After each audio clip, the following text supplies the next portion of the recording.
जी दोस्तों, कैसे हैं? ठीक ठाक हैं। मैं तजम्मुल शाह अपने चैनल के साथ आपकी खिदमत में हाज़िर हूँ। दोस्तों, आजकल जो पोल्ट्री में जो मसाइल चल रहे हैं फिल वक्त चल रहे हैं, मैं आपको उनके बारे में कुछ आगाही देता रहूँगा और वक्तन फ़वक्तन दूसरी वीडियो में भी हम ऐसी बीमारियों पर, उनके इलाज पर, उनकी तशख़ीस पर तज़किरा करते रहते हैं। तो आजकल दोस्तों, जो ख़ुद हमारे शहर पे जिस चीज़ ने सबसे पहले हमला किया है, तो तकरीबन इस वक्त जो सुनने में आ रहा है, तो पंजाब में राउंड अबाउट तकरीबन हर शहर पे ही मसला कोई ना कोई बना हुआ है। तो उसमें जो सबसे ज़्यादा जो डिज़ीज़ जो वायरल अटैक है वो है आउटब्रेक है आईबी का, और उसके बाद सेकेंडरी डिज़ीज़ है इकोलाई। क्योंकि इकोलाई वो चीज़ है, जब आईबी आती है तो उसके साथ ये सेकेंडरी डिज़ीज़ आती है। जैसे उसकी एक माँ आती है तो उसके साथ उसकी बेटी आ जाती है। तो इनका ये प्रॉब्लम होता है, जब आईबी पहले मोर्टेलिटी करती है, छोटा चूज़ा होता है, तो उनमें बहुत से मसाइल जो होते हैं वो जन्म लेने लग जाते हैं। सबसे पहली चीज़ जो आईबी में जो ज़ाहरी अलामत होती है, वो चूज़ा खड़ा होकर बड़ी मुश्किल से सांस लेता है और मुंह ऊपर करके, गर्दन ऊपर करके लंबे लंबे सांस लेता है। और इस तरह ये जो प्रॉब्लम होता है, ये एक से दूसरे में कन्वर्ट होता है और दूसरे से तीसरे में जाता है और ये बढ़ता जाता है। तो ज़ाहरी अलामत देखकर अंदाज़ा तो हो जाता है कि या चूज़े में क्या प्रॉब्लम चल रहा है, लेकिन असल चीज़ होती है कि बाकी चीज़ की तशख़ीस करना और उसका प्रॉपर तरीके से इलाज करना। ज़्यादातर दोस्त जो मोर्टेलिटी की शरह ज़्यादा बढ़ जाती है तो फिर उसके बाद ट्रीटमेंट करते हैं, उनको ये पता नहीं होता कि क्या चीज़ चलाएं। मुख्तलिफ मार्केट में जो मेडिसिन होती है मुख्तलिफ लेते हैं और आगाही ना होने की वजह से उनको बहुत से मसाइल का सामना करना पड़ता है। और दूसरी बात जो सबसे बड़ी है कि फ्लॉक का बहुत ज़्यादा नुकसान हो जाता है। इसमें मोर्टेलिटी तकरीबन 40 से 70% तक मोर्टेलिटी हो जाती है। चूज़े को जो भी चूज़ा फीड छोड़ देता है, फीड इंटेक कम कर देता है, मोर्टेलिटी बहुत ज़्यादा बढ़ जाती है, मेडिसिन फिर उस पर काम नहीं करती है। तो ज़ाहरी जो अलामत होती है इसकी, जो मैं अभी आपको दिखाऊंगा, कि चूज़ा जब छोटा होता है या बड़ा होता है, जिस भी हालत में हो, जब उस पर आईबी का हमला होता है, इन्फेक्शस ब्रोंकाइटिस, जिसको उर्फ़ आम में दम्मा कहते हैं, मुर्गियों में दम्मा होता है, उसकी सांस की नाली में रेशा जमना शुरू हो जाता है। तो उसको सांस लेने में तकलीफ़ होना शुरू हो जाती है। ज़ाहिर है यही तरीका होता है, कुदरत ने एक तरीका बनाया है, तो उसमें मतलब सांस लेने का, तो उसमें रेशा जमा हो जाता है, उसमें प्लग बन जाता है, तो सांस में लेने में उसको तकलीफ़ होती है।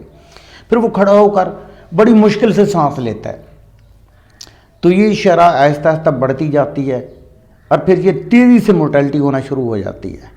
जब आप देखेंगे ना चूज़े को, अपने चूज़े को आप देखते हैं कि ऐसी हालत है शुरू में, क्योंकि एक दो चूज़े पहले निकलते हैं, तो आप देखेंगे तो आपका चूज़ा जो होगा वो खड़ा होकर बड़ी मुश्किल से सांस ले रहा होगा।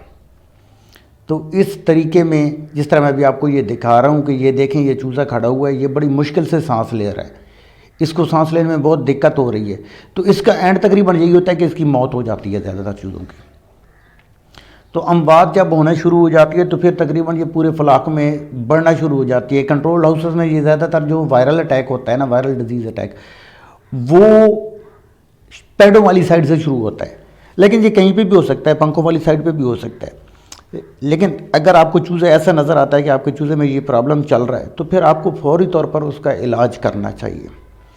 तो मार्केट में जो दोस्तों सबसे पहली चीज़ आपने इलाज करना है ना इसका, तो एक चीज़ है मेंटाडीन, जो प्योर साल्ट होता है 98%। वो तकरीबन आप फौरी तौर पर 1 ग्राम 10 लीटर में उसको चला दें। इससे वक्ती तौर पर आपका चूज़ा ड्यूम्यून होगा, आपको लगेगा कि चूज़ा बहुत घबरा रहा है, तो उससे परेशान नहीं होना, उससे टेंशन नहीं लेनी।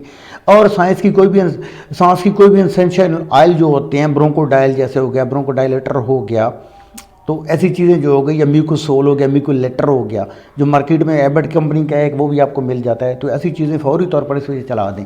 इससे एक तो ये होगा कि आपके चूज़े का जो वक्ती तौर पर, जिन चूज़ों में प्लग बन चुका है, सांस का मसला बन चुका है, उनको तो हम रिकवर नहीं कर सकते, लेकिन नया चूज़ा फिर नहीं बनेगा, उसमें इतना मसला नहीं बनता। अगर बनेगा तो फिर वो हल्का होता जाता है और फिर ख़त्म हो जाता है।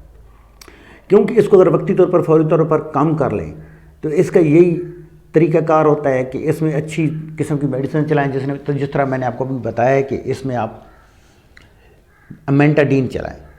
तो दोस्तों, जब आप अच्छी किस्म की दवाई चलाएंगे तो इंशाल्लाह उससे आपको बहुत फ़ायदा होगा और ये बीमारी बहुत जल्दी कंट्रोल हो जाती है। अगर सही तरीके से इसका प्रॉपर इलाज किया जाए तो बहुत जल्दी कंट्रोल हो जाती है। बस 2 चीज़ों पर फोकस करना है कि प्रिवेंशन, आपने माहौल ठीक रखना है, और दूसरी बात यह है कि अगर कोई ऐसा मसला बन जाता है तो फौरी तौर पर उसके लिए ऐसी चीज़ें चलाएँ जिनसे उसको फ़ायदा हो। तो दोस्तों, आगे इंशाल्लाह मज़ीद वीडियो मुख्तलिफ़ बीमारियों के बारे में, उनके इलाज के बारे में लेकर आते रहेंगे आपकी खिदमत में। दुआओं में याद रखिएगा। खुश रहें, आबाद रहें।